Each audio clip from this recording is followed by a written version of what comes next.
رمضان رمضان رمضان يا حبيب رمضان رمضان ليتك دوما قريب.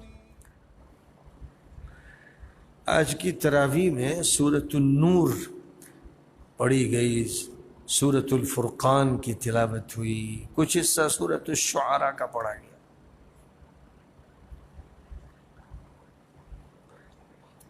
سورۃ النور کا جہاں تک تعلق ہے،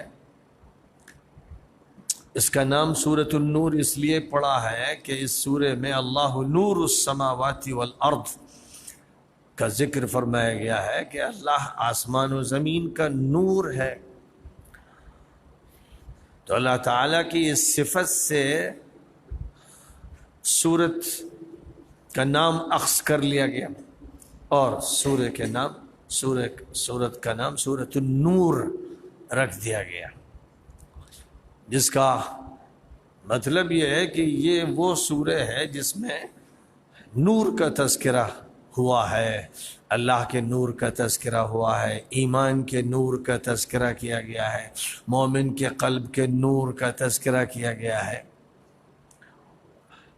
یہ تو عنوان کی مناسبت ہے، لیکن جہاں تک النور کا ذکر ہے تو النور سے ہی ہدایت ہے، النور سے ہی رہنمائی ہے، النور سے ہی اسلام کی روشنی پھیلی ہے، النور کا قرآن سے تعلق ہے. تو اس اعتبار سے النور کا جو لفظ ہے یہ دین کی ترجمانی کرتا ہے، نبی کی ترجمانی کرتا ہے، حق کی ترجمانی کرتا ہے، اور اللہ تعالیٰ کی طرف سے جو بھی ہدایات دی گئی ہیں ان کا تعلق عقائد سے ہو، عبادات سے ہو، معاشرت سے ہو، معاملات سے ہو، تعلیم و تربیت سے ہو، سیاست و حکومت سے ہو، کسی بھی شعبے سے ہو، جو بھی شعبہ اللہ تعالیٰ کی ہدایت کے مطابق ہے، نبی اکرم صلی اللہ علیہ وسلم کے قول و عمل کے مطابق ہے، رہنمائی کے مطابق ہے، وہ نور کی ترجمانی کرتا ہے اور وہ نور کی طرف لے جاتا ہے. ایک جگہ فرمایا گیا الف لام را کتاب انزلناہ الیک لتخرج الناس من الظلمات الی النور. یہ کتاب ہم نے آپ کی طرف اس لیے اتاری ہے کہ آپ لوگوں کو تاریکیوں سے نکالیں اور روشنی میں لائیں. اللہ تعالیٰ نے جہاں اپنی محبت کا، اپنے تعلق کا اہل ایمان کے ساتھ تذکرہ کیا ہے، وہاں بھی یوں ارشاد فرمایا کہ اللہ ولی الذین آمنوا یخرجہم من الظلمات الی النور. اللہ ایمان والوں کا ولی ہے، ان سے محبت کرتا ہے، ان کے کام بناتا ہے، ان کا کارساز ہے، وہ ان کو تاریکیوں سے نکال کر روشنی میں لاتا ہے، النور میں لاتا ہے. تو یہیں سے یہ بات معلوم ہو گئی کہ جتنے بھی مضامین ہیں سورہ فاتحہ سے لے کر سورۃ الناس تک سب النور ہے، سب الہی اور ربانی روشنی ہے. یہ روشنی صورتوں میں ہے، یہ روشنی آیتوں میں ہے، یہ ان کے موضوعات میں ہے، اور پھر یہی روشنی ہے جو چھن چھن کر تفسیر کی کتابوں میں ہے. یہ روشنی سب سے زیادہ حضور اکرم صلی اللہ علیہ وسلم کی حدیثوں میں ہے. رسول کی ذات خود نورانی ذات ہے اور آپ کی تعلیمات نورانی تعلیمات ہیں. تو جو کچھ بھی نبی پاک علیہ الصلاۃ والسلام نے فرمایا، جو بھی عمل کیا، وہ نور ہے. پھر حدیث کی جو شروح ہیں، جو شرحیں کی گئی ہیں، جو توضیحات کی گئی ہیں، ان میں پھر حدیث کا نور چھن چھن کے آتا ہے، جھلکتا ہے، اس نور کی کرنیں پڑتی ہیں. جتنا زیادہ جو شرح حدیث کی روح کے مطابق، مقصد کے مطابق، غرض و غایت کے مطابق ہے، اتنا ہی وہ نورانی ہے. بہرحال سورۃ النور میں جو بات اللہ تعالیٰ کی طرف سے بہت اہتمام کے ساتھ کہی گئی ہے. سورۃ انزلناہا وفرضناہا کے الفاظ سے آغاز کیا گیا ہے کہ ہم نے یہ سورہ اتاری اور اس کو لازم کیا ہے. تو اس میں سب سے پہلے ایک خاص پس منظر میں جو واقعہ پیش آیا تھا کہ حضرت عائشہ صدیقہ رضی اللہ تعالی عنہ پر کچھ فتنہ پردازوں نے، منافقوں نے اور بدنیتوں نے الزام لگا دیا، ان کی آبرو پہ حملہ کیا، ان کی عزت پہ حملہ کیا. جو لوگ بے ایمان ہوتے ہیں، جن کا دل تاریک ہوتا ہے، وہ اچھے اور نیک لوگوں کو نشانہ بناتے ہیں. عائشہ صدیقہ رضی اللہ تعالی عنہا کو جن لوگوں نے نشانہ بنایا، جن لوگوں نے ان پر الزام لگایا، یقیناً وہ معاشرے کے بہت بگڑے ہوئے لوگ تھے، لیکن اچھے اچھے لوگ متاثر ہو جاتے ہیں پروپیگنڈے سے. جو مومن تھے، مخلص تھے، منافقوں کے پروپیگنڈے سے متاثر ہوئے. حضرت حسان متاثر ہو گئے، حضرت حمنہ متاثر ہو گئیں، حضرت مصطح ابن اساسہ متاثر ہو گئے. ان کی زبان پر بھی وہ باتیں آنے لگی جو الزام لگانے والے کہہ رہے تھے، جس کا نتیجہ یہ ہوا کہ وہ خود بھی گنہگار ہو گئے اور وہ الزام لگانے کے جرم میں شریک ہو گئے. اور حضور اکرم صلی اللہ علیہ وسلم نے مسئلے کی جب ساری تحقیق قانونی طور پر فرما لی تاکہ حجت امت پر قائم ہو جائے، تو اس کے بعد ان تینوں کے کوڑے لگائے گئے. جو مومن مخلص تھے ان کے کوڑے لگائے گئے، کیونکہ جو منافق تھے عیار، وہ اتنے چالاک و شاطر تھے کہ انہوں نے اپنے کو بچا کے رکھا، دوسروں کو پھنسا کے رکھا. وہ ایسے شاطر ہوتے ہیں کہ پروپیگنڈے میں لوگوں کو پھنسا لیتے ہیں. اور جو لابیاں پیچھے ہوتی ہیں وہ اپنے کو بچا کے رکھتی ہیں، چھپا کے رکھتی ہیں. آج پوری دنیا میں آپ دیکھ رہے ہیں کہ جو پروپیگنڈا اسلام کے خلاف ہے، اسلامی تحریکات کے خلاف، اسلامی جماعتوں تنظیمات کے خلاف، اسلامی حکومت کی کوششوں کے خلاف، کتنا خطرناک پروپیگنڈا ہے. اور اس پروپیگنڈے میں بڑی بڑی لابیاں ہیں، یہودی لابی ہے، عیسائی لابی ہے، مشرک لابی ہے، منافقوں کی لابیاں ہیں. یہ مختلف لابیز ہیں جو اپنا کام کرتی ہیں، لیکن اکثر و بیشتر یہ دوسروں کو پھنسا دیتی ہیں، سامنے اوروں کو لاتی ہیں، خود یہ بیک میں رہتی. انڈر گراؤنڈ ان کا جو کام ہوتا ہے وہ انڈر گراؤنڈ ہوتا ہے. اسلام کے ابتدائی دور میں بہت سے ایسے لوگ تھے جو انڈر گراؤنڈ حضور صلی اللہ علیہ وسلم کی طرف جھوٹی باتیں منسوب کر رہے تھے، جھوٹی حدیثیں گڑھ رہے تھے اور لوگوں میں پھیلا دیتے تھے کہ میں نے سنا جناب ابن سیرین سے، انہوں نے کہا کہ میں نے سنا ابو ہریرہ سے، ابو ہریرہ کہتے ہیں کہ حضور اکرم صلی اللہ علیہ وسلم نے یہ بات ارشاد فرمائی. اب جو شخص سن رہا ہے اسے کیا معلوم کہ کسی نے گڑھی، وہ تو یقین کر رہا ہے کہ حضور نے فرمایا. جناب نافع کہتے ہیں کہ میں نے حضرت ابن عمر سے سنا، ابن عمر کا کہنا ہے کہ میں نے رسول اکرم صلی اللہ علیہ وسلم کو یہ عمل کرتے دیکھا. جو بھی سنے گا وہ کہے گا صاحب یہ تو حدیث ہے اور حضور کا بیان ہے، حضور کی حدیث، سر جھکا دے گا. لیکن اس کے پیچھے بیک میں ابن عمر کے شاگرد نافع ہیں، اور نافع کے پیچھے وہ شخص ہے جس نے یہ سند تیار کر دی، روایت اس طرح بنا دی کہ جو نہیں واقف ہے وہ تو صرف یہ دیکھے گا اتنی بڑی بڑی شخصیات کا تذکرہ ہو رہا ہے، صحابہ کا تذکرہ ہو رہا ہے تو بات صحیح ہوگی. اس طرح جھوٹی حدیثیں معاشرے میں پھیلا دی گئیں. قرآن پاک کی سورۃ النور حضرت عائشہ صدیقہ رضی اللہ تعالیٰ عنہ کے واقعے کو پیش کر کے مسلمانوں کو یہ بتا رہی ہے کہ بیدار مغز رہو، چوکنا رہو، پروپیگنڈے میں متاثر مت ہوا کرو. جس وقت تم نے یہ بات سنی تھی کیوں نہیں کہہ دیا کہ یہ بات غلط ہے، جھوٹ ہے، بہتان ہے؟ تم پر یہ الزام لگایا جاتا تو کیا کرتے؟ تم اپنے دفاع میں آ جاتے پوری طاقت سے، اور ام المؤمنین پر یہ الزام لگایا گیا تھا تم تماشا دیکھ رہے ہو. یہ مسلمانوں سے کہا گیا لولا اذ سمعتموه ظن المؤمنون والمؤمنات بانفسهم خيرا وقالوا هذا افك مبين. یعنی تمہارے اندر اتنا تو اعتماد ہونا چاہیے تھا کہ تم پہلے ہی کہتے کہ جھوٹ ہے یہ.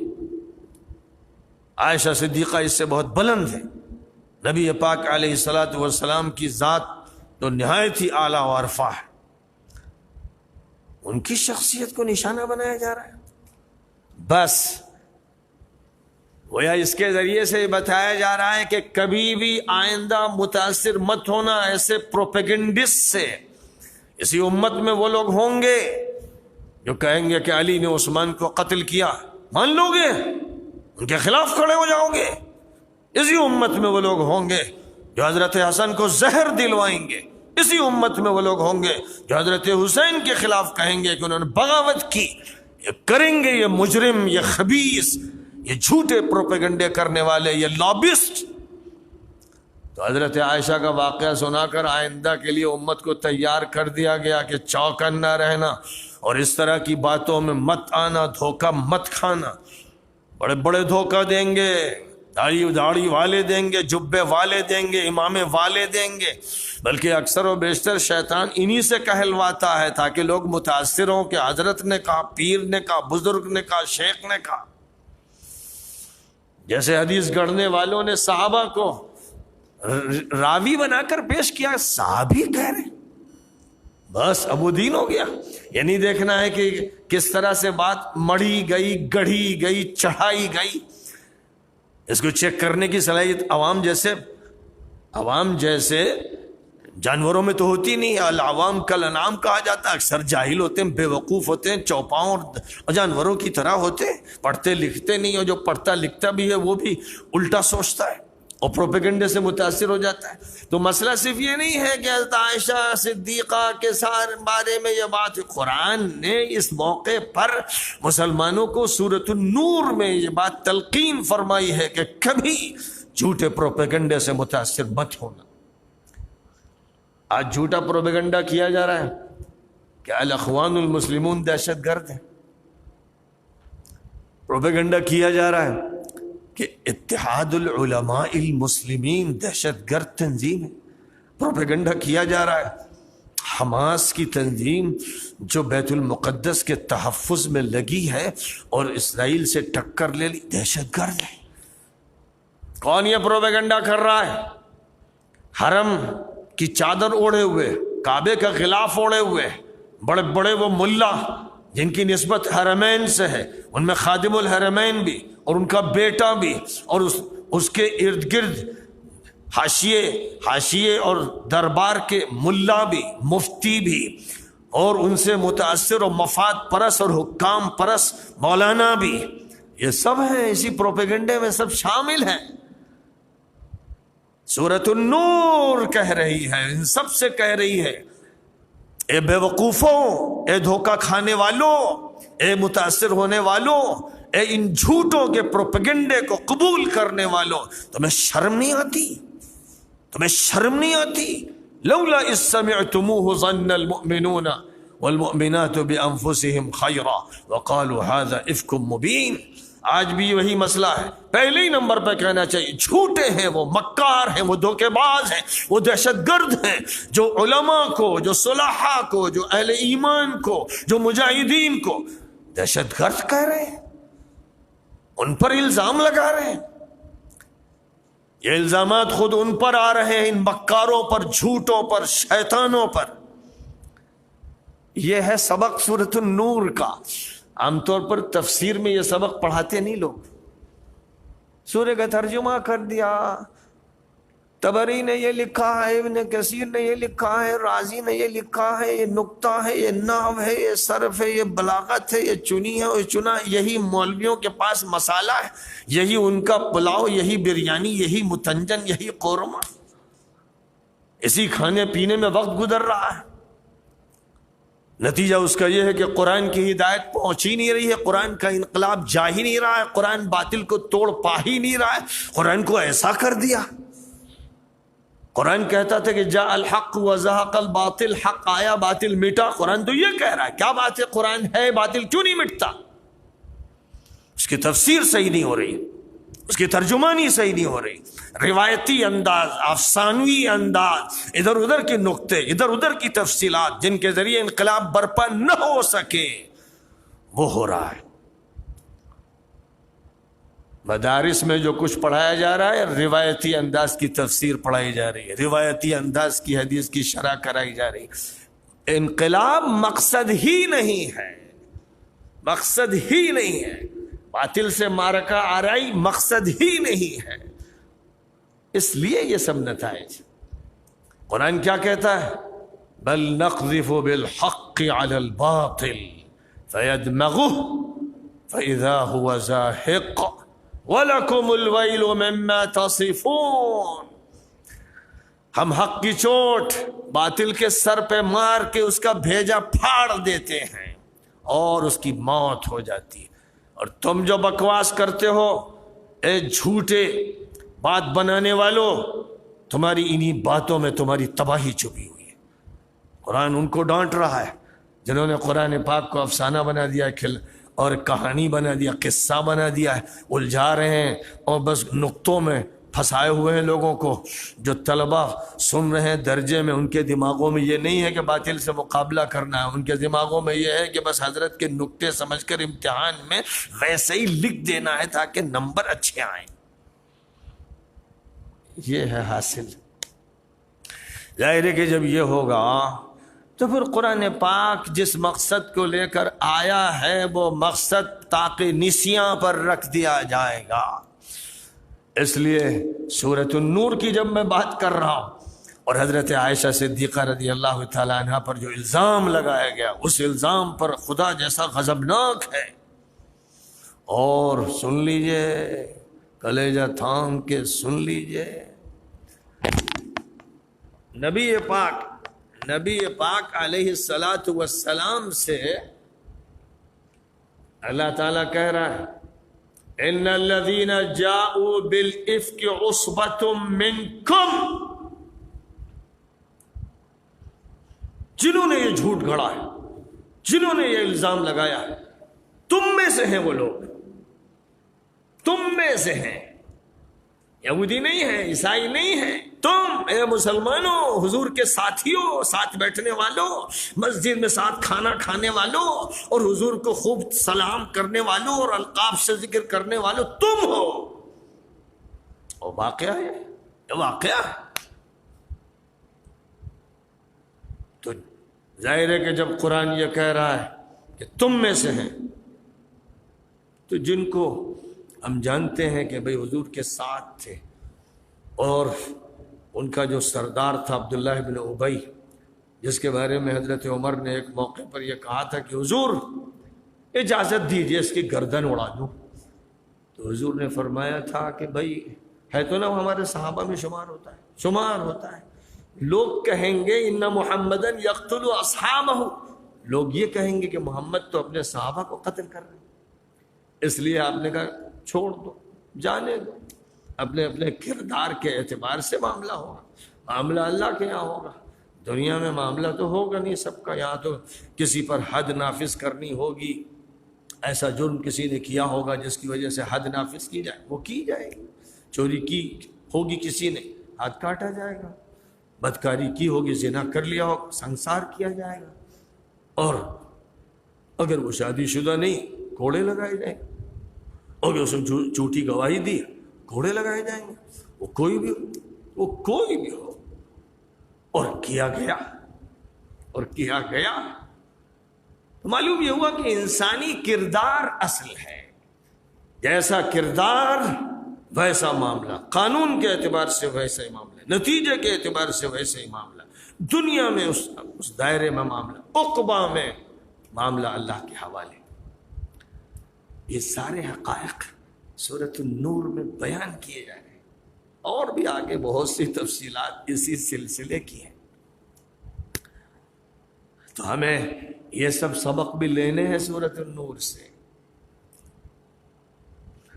آگے پھر ایک بڑی زبردست بات کہی، بہت بڑا چیلنج دیا گیا ہے.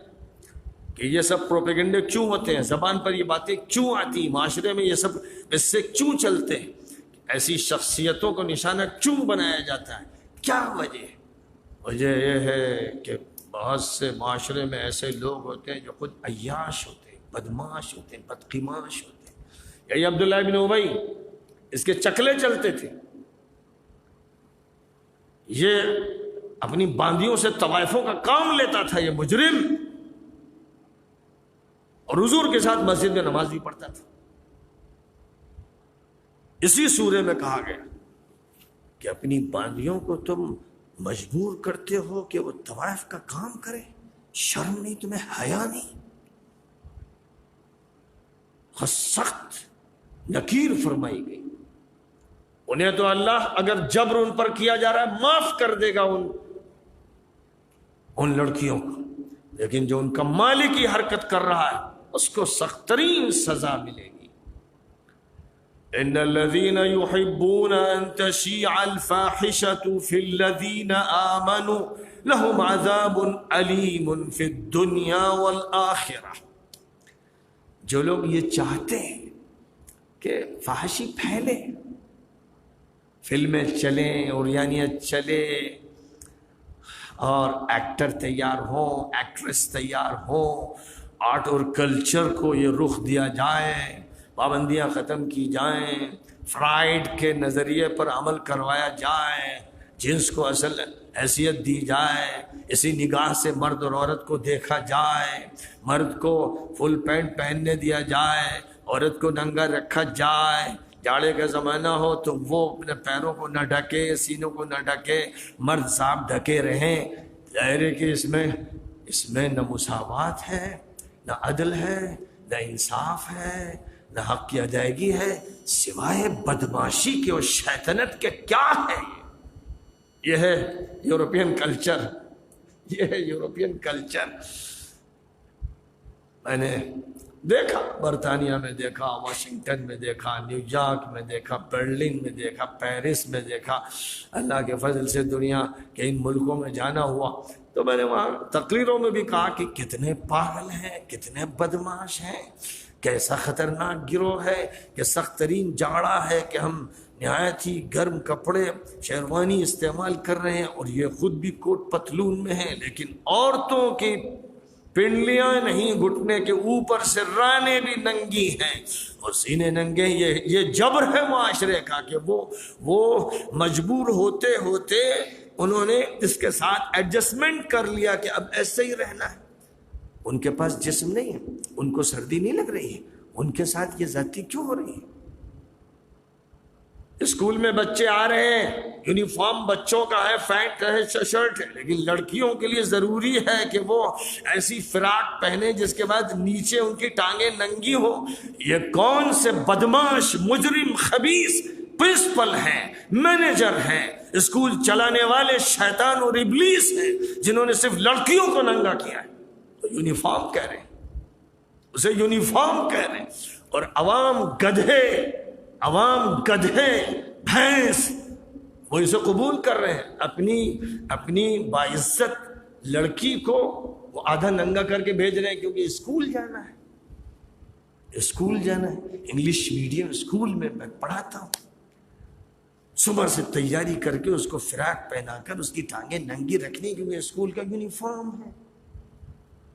اب اس سے آپ اندازہ لگا لیجیے، شیطنت اور ابلیسیت اور بدماشی کے حدود پار کر لیے گئے ہیں۔ لیکن یہ ہمارا معاشرہ گدھوں کا معاشرہ، گدھا کہوں کیا کہوں، میرے پاس الفاظ نہیں، ان کے لیے ہر گالی جائز ہے، ان بدبختوں کے لیے، ان ذلیل انسانوں کے لیے جو اپنی باعزت اور آبرو والی لڑکیوں کو ننگا کر کے انگلش میڈیم اسکول بھیج رہے ہیں، کرایہ بس کا دے رہے ہیں، گاڑی کا دے رہے ہیں، اور فیس دے رہے ہیں لمبی چوڑی۔ کس لیے دے رہے ہو؟ یہ سب کیوں کر رہے ہو؟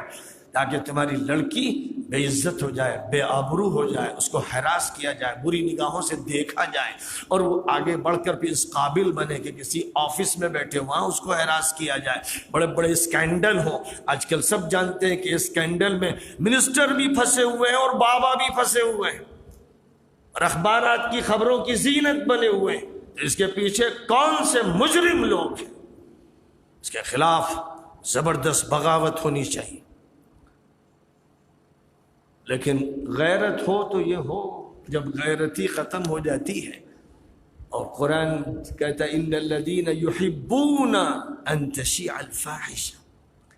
کیسٹ کی دکان، سی ڈی کی دکان، گانے ہیں، فلمیں ہیں، رقاصائیں ہیں، طوائفیں ہیں، بدماش عورتیں اور بدماش مرد ہیں، اور ہر طرح کی گندی شکل ہے جس سے انسان شیطان کا بچہ بن جائے، شیطان کا چوزا بن جائے، بلکہ شیطان کا چوہا بن جائے، بلکہ شیطان کا کیڑا بن جائے.